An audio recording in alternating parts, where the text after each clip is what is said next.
Mark 15 records the trial, crucifixion, death, and burial of Jesus Christ. It is the climax of Mark's gospel, where Jesus, though innocent, is condemned and executed like a criminal. Yet through his suffering, Mark shows Jesus as the true King, the Son of God, and the suffering servant who fulfills God's redemptive plan. In verses 1 through 15, Jesus is taken to Pontius Pilate, the Roman governor. Pilate asks, "Are you the king of the Jews?" Jesus replies, "You have said so." The chief priests bring accusations, but Jesus remains mostly silent. Pilate offers to release a prisoner for Passover, either Jesus or Barabbas, a murderer. The crowd, stirred by the leaders, chooses Barabbas. Pilate, trying to satisfy the crowd, scourges Jesus and hands him over to be crucified. This is also covered in Matthew chapter 27, Luke chapter 23, and John chapter 18. The key message is that Jesus is unjustly condemned, reflecting both human injustice and divine purpose.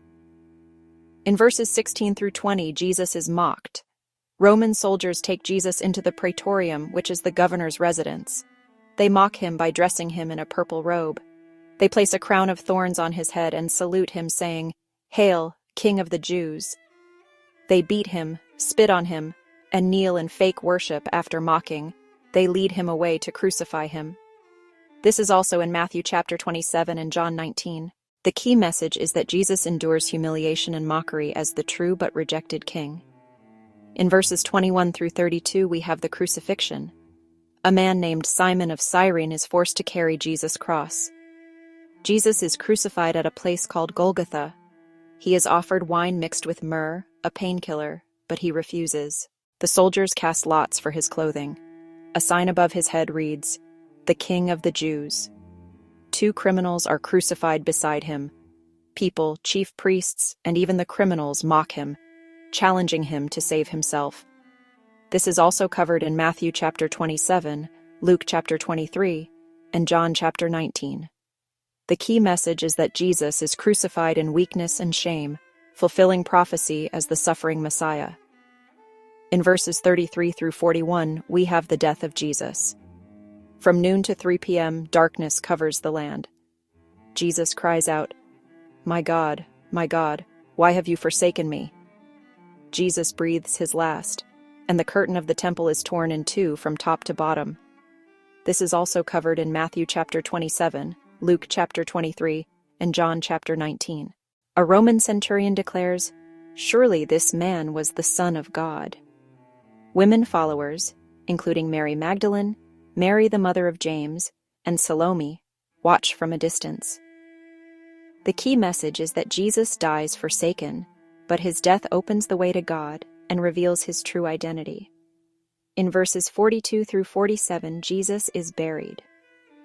As evening approaches on this day before the Sabbath, Joseph of Arimathea, a respected council member, asks Pilate for Jesus' body. Pilate confirms Jesus is dead. Joseph wraps Jesus' body in a linen cloth and places it in a rock tomb, sealing it with a stone. Mary Magdalene and Mary, the mother of Jesus, watch where he is laid. This is also covered in Matthew chapter 27, Luke chapter 23, and John chapter 19.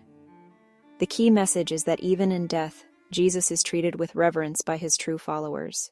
There are 5 key themes in Mark chapter 15. 1. Innocence and injustice. Jesus is declared innocent but still condemned.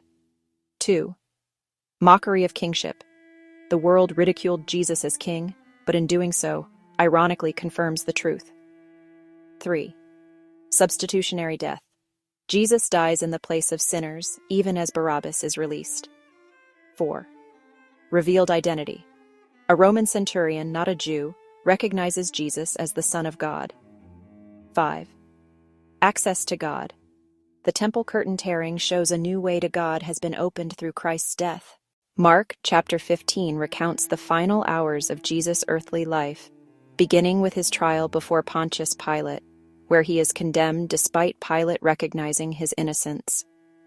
Jesus is mocked by Roman soldiers, crowned with thorns, and led away to be crucified. As he hangs on the cross, He endures suffering, abandonment, and ridicule, yet fulfills Scripture and reveals his identity through his sacrifice. Darkness covers the land, and Jesus cries out before breathing his last, at which point the temple curtain is torn in two, symbolizing restored access to God. A Roman centurion declares Jesus truly the Son of God, and his body is laid in a tomb by Joseph of Arimathea, setting the stage for the resurrection. The suffering and humiliation Jesus undergoes during his death and resurrection can challenge us to ask some questions. Does Jesus' silence before Pilate change your ideas about power and dignity? What does the torn temple curtain mean for your relationship with God? Have you ever felt forsaken by God? How does Jesus' cry on the cross speak to that?